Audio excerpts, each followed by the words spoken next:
जय श्री राम। ओम श्री हरि। नमस्कार मेरे सभी प्यारे यूट्यूब श्रोतागण, आप लोगों का smart info GM YouTube channel में हार्दिक स्वागत एवं अभिनंदन। जी हाँ, तो आज मैं अपने इस स्मार्ट इन्फो जीएम चैनल पर पहली बार वीडियो के माध्यम से आप लोगों के साथ जुड़ रहा हूँ। तो आप लोगों का बहुत सारा प्यार, बहुत सारा साथ और गौरव पुराण से संबंधित तथ्यों को जानने के लिए चैनल को लाइक, सब्सक्राइब और बेल आइकन पर क्लिक करें। तो आप लोगों ने देखा दोस्तों कि गरुड़ पुराण सारोद्धार नाम भूमिका में आप लोगों ने सुना कि जो जन्म लेता है उसको मरना पड़ता है और जो मरता है उसे जन्म भी लेना पड़ता है। तो आज हम जानेंगे कि गरुड़ पुराण सारोद्धार नामक प्रथम अध्याय, जो कि आपको मैं बता दूं कि गरुड़ पुराण आपका 16वां अध्याय है। और आपको इस गरुड़ पुराण के 16 अध्याय की शुरुआत के साथ में आज मैं आप लोगों के सामने गरुड़ पुराण सारोद्धार नामक प्रथम अध्याय को लेकर आया हूँ। तो ज्यादा समय न लेते हुए वीडियो को शुरू करते हैं। जय श्री राम। ओ मंगल भवन अमंगल हारी, द्रवहु सुदशरथया जीरा बिहारी। राम सिया राम जय जय राम। राम सिया राम जय जय राम। भगवान विष्णु तथा गरुड़ के संवाद में गरुड़ पुराण सारोद्धार का उपक्रम पापी मनुष्यों की इस लोक तथा परलोक में होने वाली दुर्गति का वर्णन 10 गात्र के पिंड दान से यातना देह का निर्माण, इन सभी चीजों का वर्णन पहले अध्याय में जानेंगे।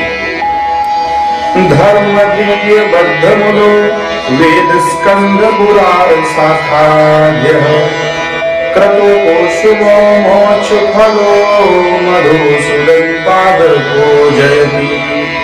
नैमिष क्षेत्रे ऋषय सौनकादयो सत्र स्वर्गाय लोकाय सहस्त्र समान सतु।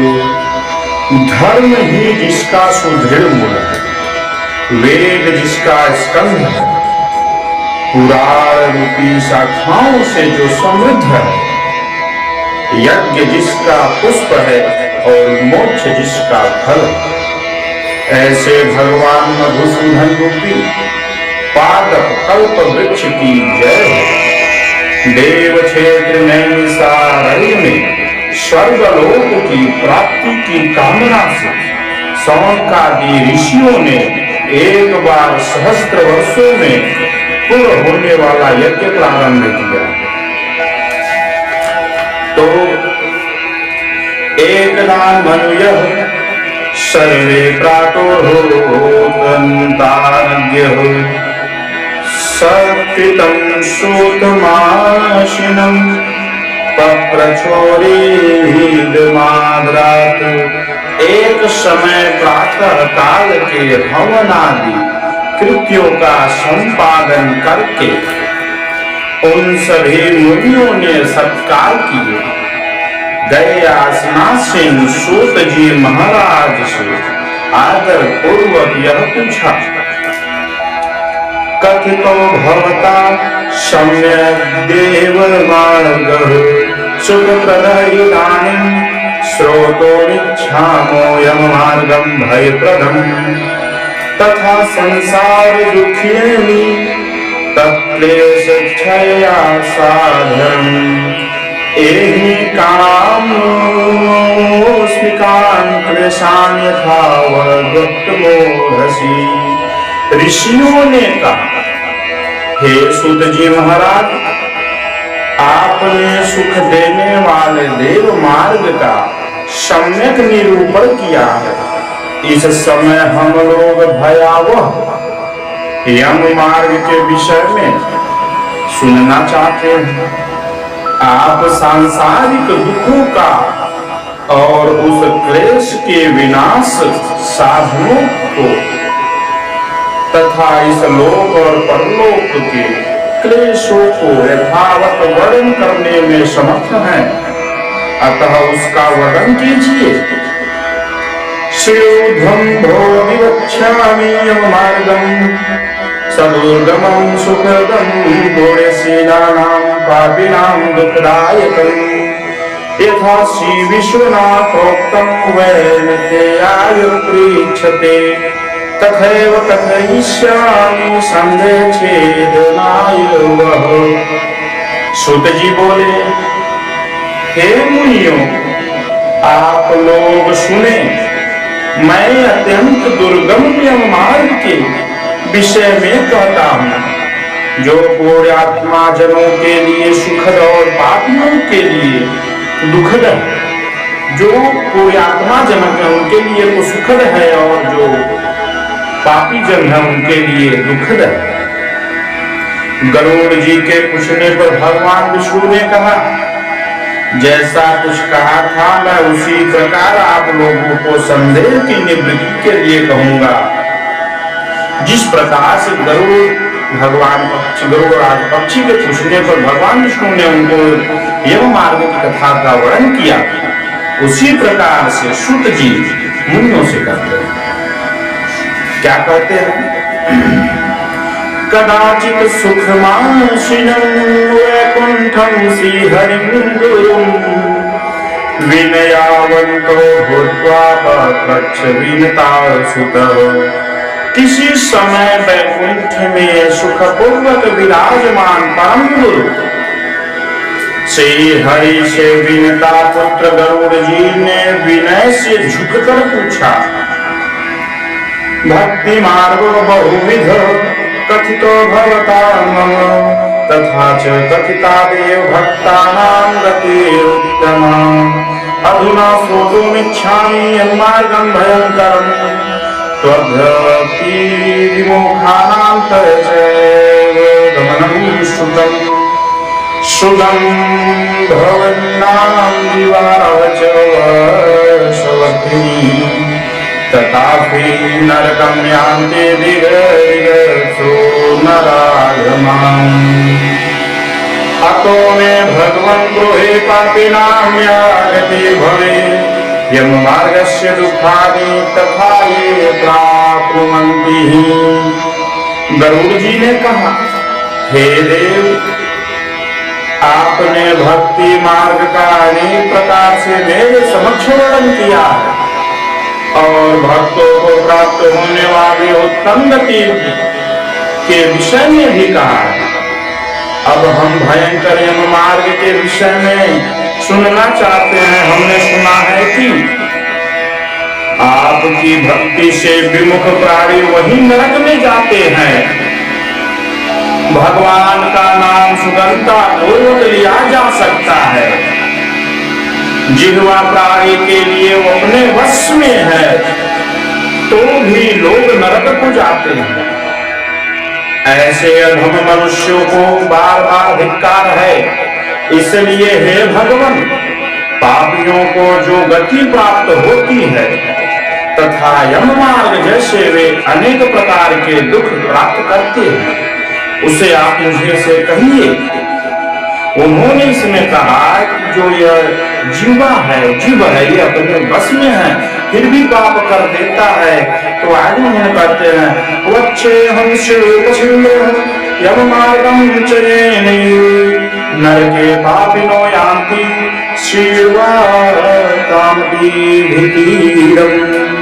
श्री भगवान बोले, हे पछिंद्र सुनो, मैं उस यम मार्ग विषय में कहता हूँ जिस मार्ग से पापी जन नरक की यात्रा करते हैं और जो सुनने वालों के लिए भी भयावह है। जो सुनते हैं उनको भी डर लगता है।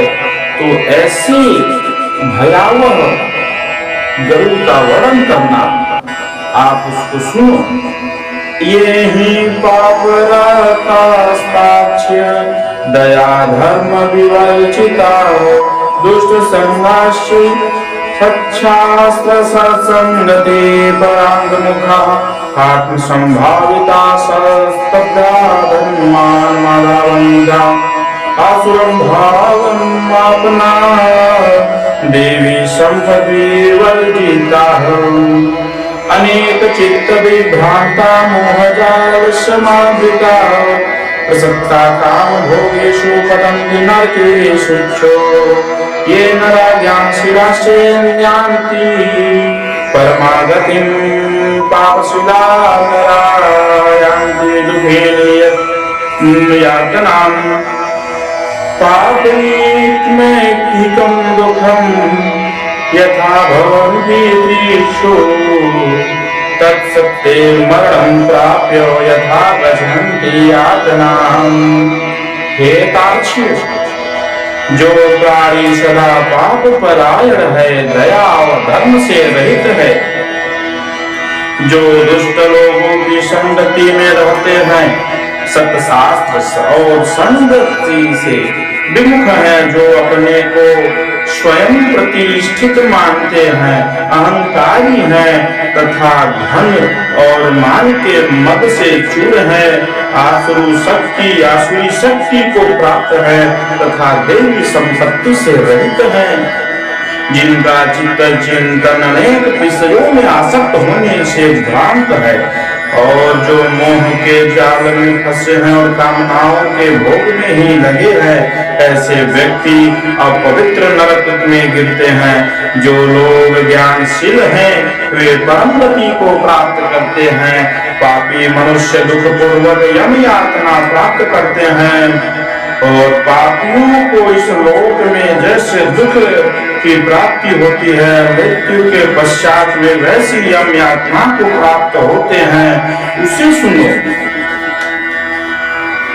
सुकृतं दुष्कृतं वापि भुक्त्वा पूर्वं यथार्जितं कर्मयोगात् तदा कश्चित् व्याधि प्रजायते आधिव्याधि समायुक्तं जीवा जीवितासां सुखम् कालो बलीयान् हि वद्ज्ञात प्रतिपद्यते तत्राप्य जातर्निवेदो म्रियमाण स्वयं धृते जरयोपातवैरूप्यमराभिमुखो गृहे आस्ते अवमात्यो कन्यस्तं गृहपालैवारम्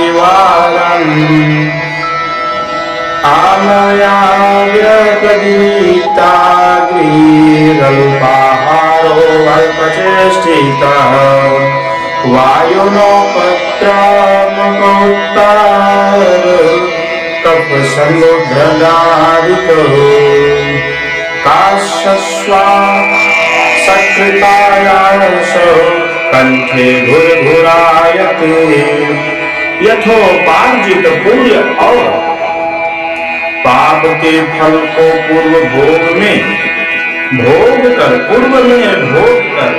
कर्म के संबंध से उसे कोई शारीरिक रोग हो जाता है, आदि मानसिक रोग और व्याधि शारीरिक रोग से युक्त जीवन धारा करने की आशा में उत्कंठित उस व्यक्ति की जानकारी के बिना ही शब्द की भांति बलवान काल उसके समीप पास पहुंचता है। उस मृत्यु की संप्राप्ति की स्थिति में भी उसे वैराग्य नहीं होता। उसने जिनका भरण पोषण किया था उन्हीं के द्वारा उसका भरण पोषण होता है। वृद्धावस्था के कारण विकृत रूप वाला और मनाभिमुख वह व्यक्ति घर में अवमानना पूर्वक दी हुई वस्तु को कुत्ते की भांति खाता हुआ जीवन व्यतीत करता है। वह रोगी हो जाता है, उसे मंदाग्नि हो जाती है और उसका आहार तथा उसकी सभी चेष्टाएं कम हो जाती हैं। प्राणवायु के बाहर निकलते समय आंखें उलट जाती हैं, नाड़ियां कब से रुक जाती हैं, उसे खांसी और श्वास लेने में प्रयत्न करना पड़ता है तथा कंठ से घुर घुर से शब्द निकलते हैं।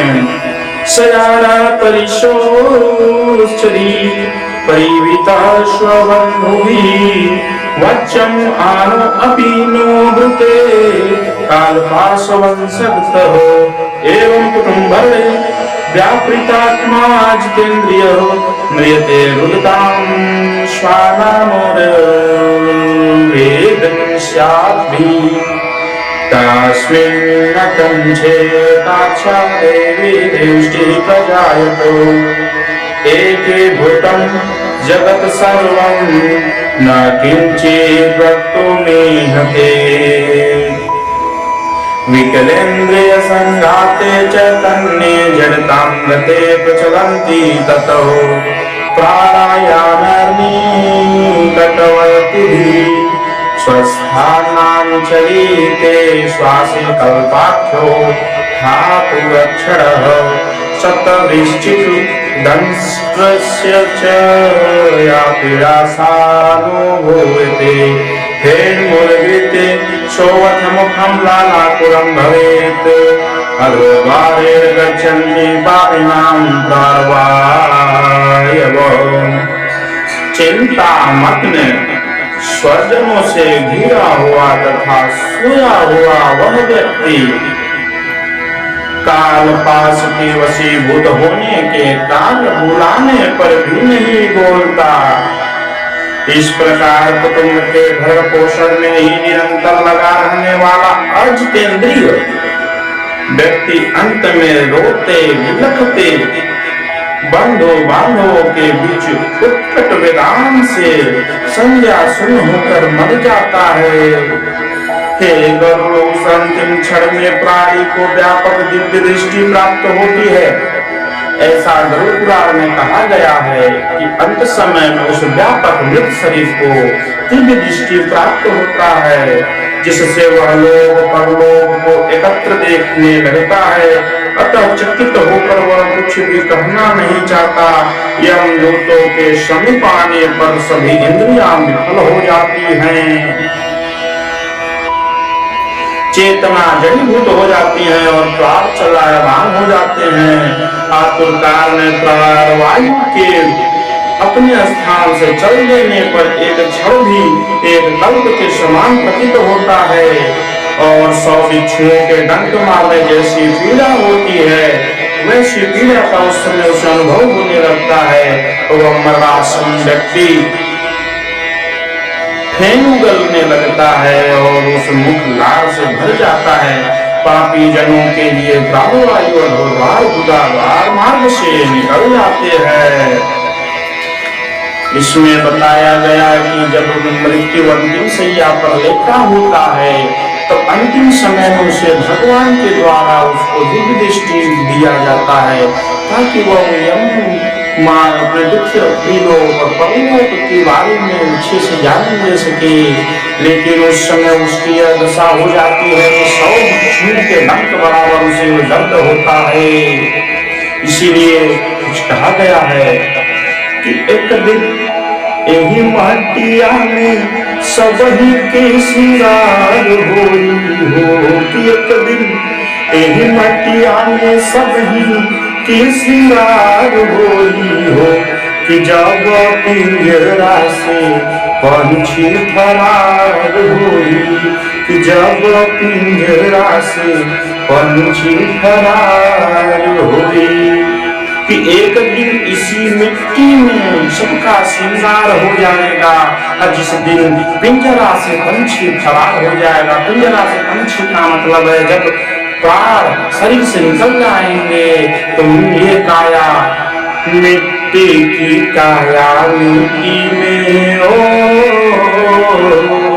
मिट्टी की काया मिट्टी में एक दिन मिल जाएगी, एक दिन मिल जाएगी, ना सोना काम आएगा, ना चांदी काम आएगी, ना सोना काम आएगा, ना चांदी काम आएगी।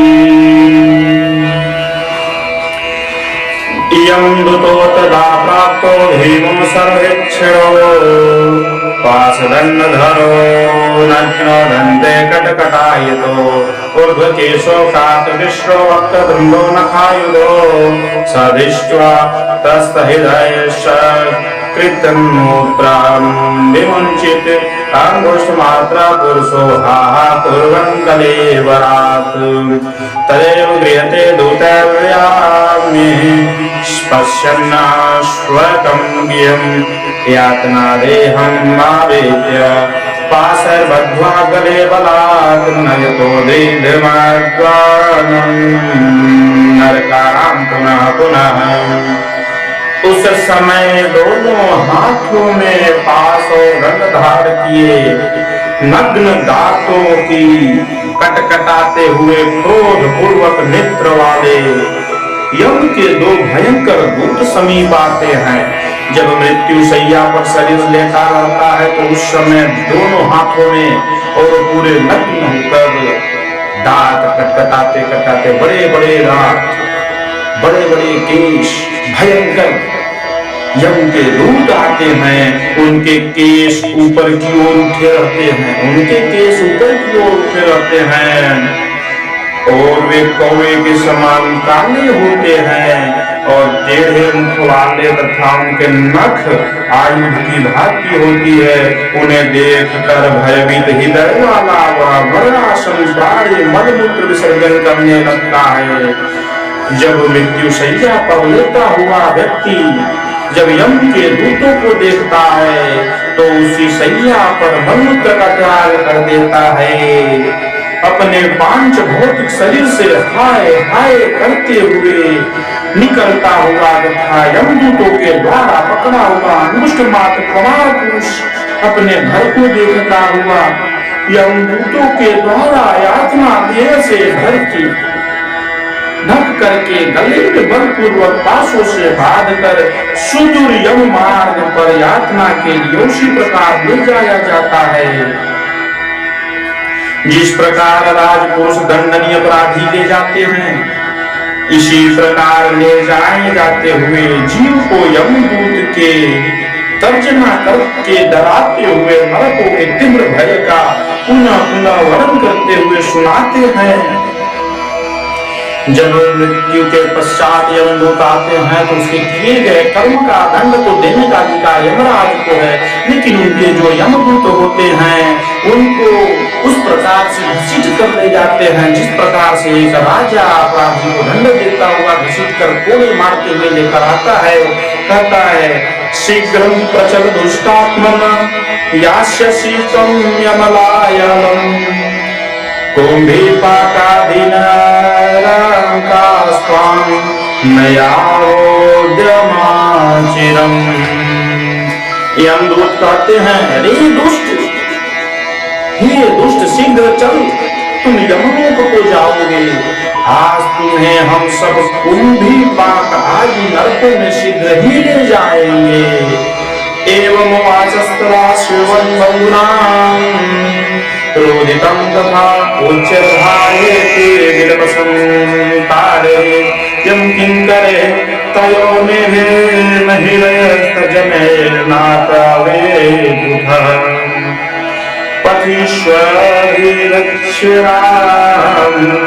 आतो अग्नं स्वमनोस्करम् तत्र तत्र पदशान्तो मोक्षिता पुनरोत्थिता यथा पापी शानितस्तमसायं साधनम्।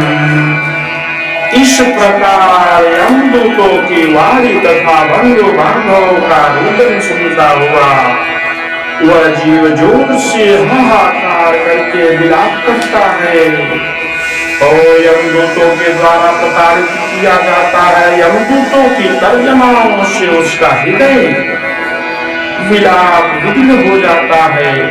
वह कांपने लगता है, थर थर कांपने लगता है यम के भय से।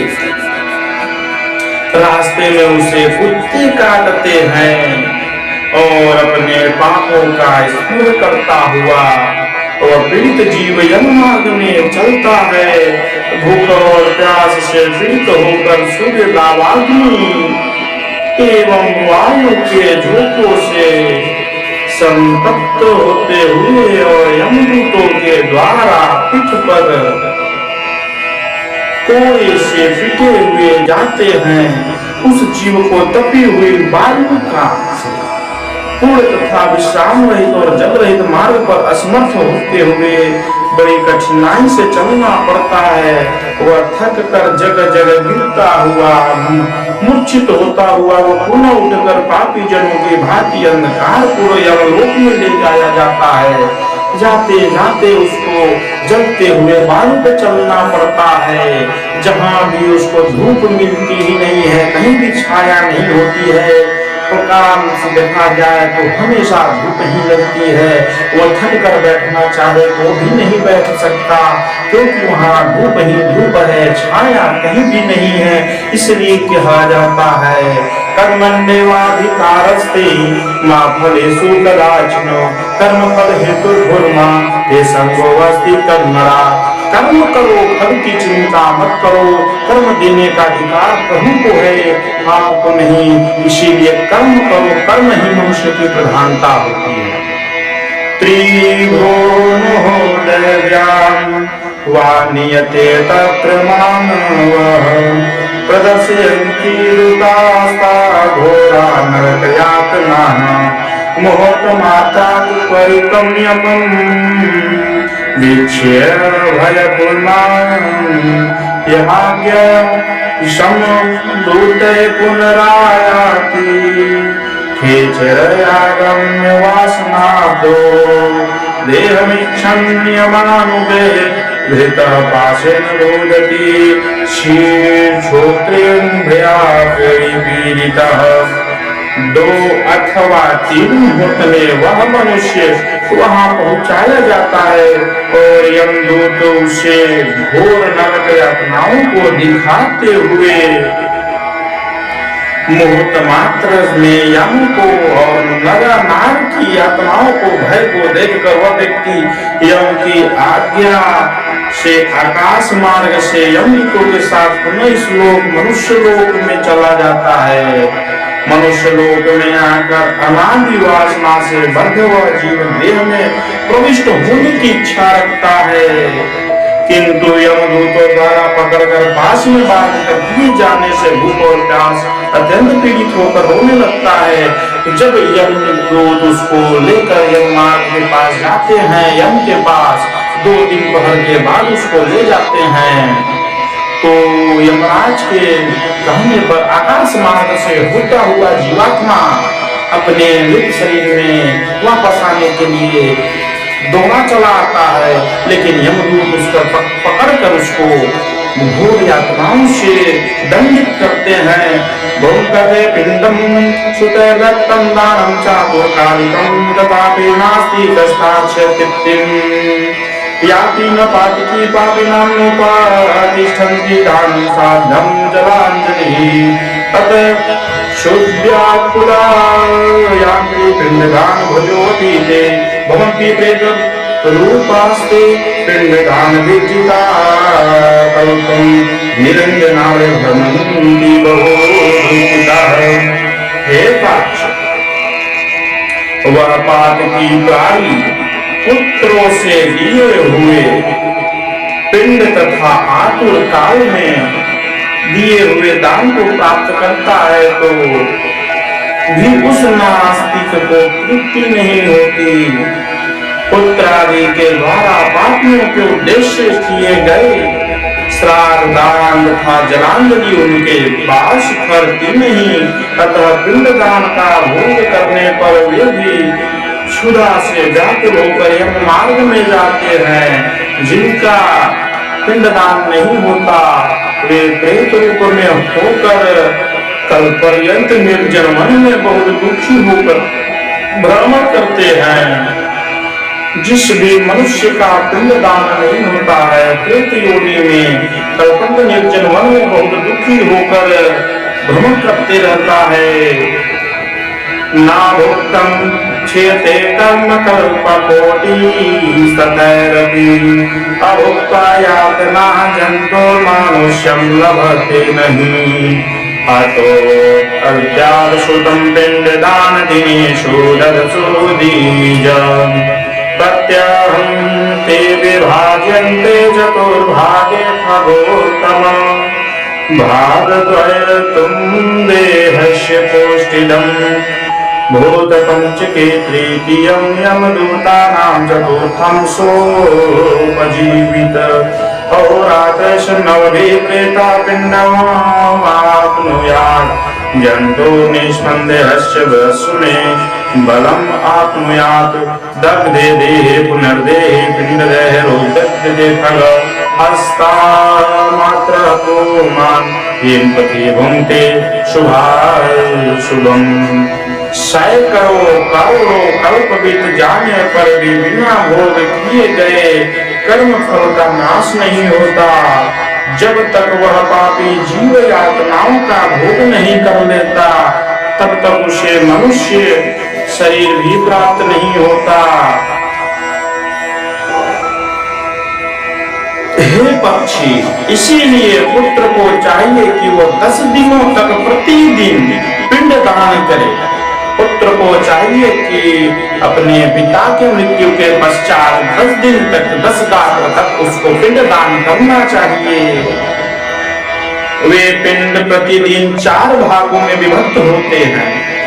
उन 2 भाग तो प्रेत देह के पंचभूतों की पुष्टि के लिए होते हैं, तीसरा भाग यमदूतों को प्राप्त होते हैं और चौथे भाग में उस जीव को आहार प्राप्त होते हैं। तो जो भी व्यक्ति अपने पिता माता दादा परदादा के लिए पिंड दान करते हैं, प्रतिदिन 4 भागों में किया जाता है। पहला जो 2 भाग होता है वह यमदूतों को जाता है और तीसरा भाग जो होता है वह यमदूतों को प्राप्त होता है। लेकिन जो पहला और दूसरा भाग होता है वो पंचभूतों को प्राप्त होता है। बचा चौथा भाग वह जीवात्मा को आहार के रूप में प्राप्त होता है। 9 रात दिनों में पिंड को प्राप्त करके प्रेत का शरीर बन जाता है और 10वें दिन उसमें बल की प्राप्ति होती है। एक खगमृत व्यक्ति देह के जल जाने पर पिंड के द्वारा पुनः 1 हाथ लंबा शरीर प्राप्त होता है, जिसके द्वारा वह प्राणी यमलोक रास्ते में शुभ और अशुभ कर्मों के फल को भोगता है। प्रथमे अहिनय पिंडस्ते मोधा प्रजायते ग्रीवास्कंधो द्वितीयेन तृतीयार्धयतं भवेत् चतुर्थं भवेत् षष्ठं पृष्ठं पंचमानाभिवेश षष्ठे च सप्तमे चैव तटे गृहं प्रजायते पुरुषाष्टमे चैव जाह्नवी नवमे तथा नवभेदेह मासाद्य 10वें अहिने क्षुधादिशा पिण्डजं देहमाश्रित्यं क्षुधावेष्टस्थो साधितो एकदशं द्वादशं च प्रेतो भुङ्क्ते दिनद्वयं त्रयोदशे अहिनि प्रेतोऽयं धृतोऽयं पिङ्गले तस्मिन् मार्गे वर्जते को गृहे इव हन्तक षट्शीते सहस्रायोजनानां प्रमादतो यन्मार्गस्तस्य विस्तारो विना वैतरणीं खग। पहले दिन जो पिंड दिया जाता है उससे उसका सिर बनता है। मृत व्यक्ति के परिजनों द्वारा दिए गए पिंडदान को जो पहले दिन पिंड दिया जाता है उससे उसका सिर बनता है। दूसरे दिन पिंड से गर्दन बनती है और स्कंद, दूसरे दिन के पिंड से गर्दन और स्कंद अर्थात कंधे तथा तीसरे पिंड दान से हृदय बनता है और चौथे पिंड से पृष्ठ भाग की पीठ बनती है पांचवें से नाभि, छठे तथा सातवें पिंड से क्रमश कटी अर्थात कमर और गुहांग उत्पन्न होते हैं। आठवें पिंड से ऊरु, और ऊरु मतलब होते हैं जांघ। नौवें पिंड से जांघ अर्थात घुटने तथा पैर बनते हैं। इस प्रकार 9 पिंडों से देह को प्राप्त करके 10वें पिंड से उसकी क्षुधा और तृषा भूख प्यास से दोनों जगत जागृत होती है। इस पिंडज शरीर को प्राप्त करके भूख और प्यास से पीड़ित जीव 11वें तथा 12वें 2 दिन भोजन करता है। 13वें दिन यमदूतों के द्वारा बंदर की तरह बंधा हुआ वह प्राणी अकेला उस यम मार्ग में जाता है। एक खग मार्ग में मिलने वाले वैतरणी को छोड़कर यमलोक के मार्ग की दूरी का प्रमाण 86,000 योजन है। तो इसमें बताया गया कि जो यम मार्ग तक पहुंचने की जो योजन है, विस्तार है, दूरी है, वो वैतरणी को छोड़कर, वैतरणी नदी को छोड़कर यमलोक मार्ग की जो दूरी का प्रमाण मिलता है 86,000 योजन मिलता है। अहन्य वेत्रेतो योजनानां सतद्वयं चत्वारिंशत् तथा सप्तद्विरात्रे गच्छति।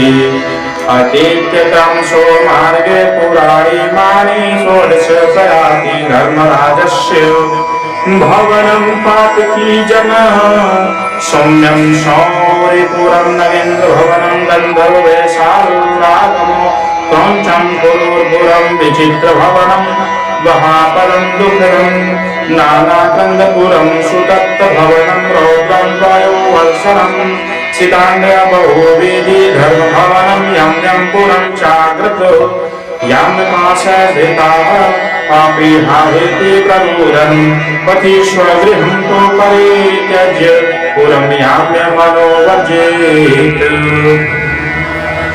वह प्रेत प्रतिदिन रात दिन में 247 योजन चलता है। दिन रात मिलाकर वह प्रत्येक दिन 247 योजन ही चलता है। और मार्ग में आए हुए इन 16 को जब वो यमलोक चलता है तो उसको यमलोक के रास्ते में 16 कुएं मिलते हैं। नगरों को पार करके व्यक्ति धर्मराज के भवन में जाता है। 16 पुरी को पार करके तब धर्मराज के भवन में जाता है। पहला पुरी है सौम्यपुर, दूसरा सौरीपुर, तीसरा नगेंद्र भवन, चौथा गंधर्वपुर, पांचवा शैलागम, छठवां है क्रौंचपुर, सातवां क्रूरपुर, आठवां विचित्रपुर भवन तथा 12वां 10वां दुखदपुर, 11वां नानाकंदपुर, 12वां सुतप्त भवन, 13वां रौद्रपुर, 14वां परिवर्षपुर और 15वां सीताध्यपुर और 16वां है बहुभूतिपुर को पार करके इनके आगे यमपुरी मार्ग में धर्मराज का भवन स्थित है। यमराज के दूतों के पासों से बंधा हुआ पापी जीव रास्ते पर हाहाकार करता हो रोता हुआ अपने घर को छोड़कर के अब यमपुरी में जाता है। इसी प्रकार से कहा जाता है बलवास नरक करता दुष्ट संग जन दे ये विधाता। राम सिया राम जय जय राम, राम सिया राम जय जय राम।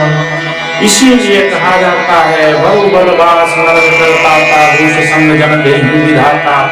जब आपका संगति जो बुरे लोगों से होगा तो स्वर्ग की प्राप्ति कहाँ से होगी। बुरे लोगों से संगत कर्म भी बुरा लोगों के साथ ही बुरा कर्म ही करेंगे तो जो मृत्यु शैया पर लेटने के बाद नरक यातना को भोगना ही पड़ता है।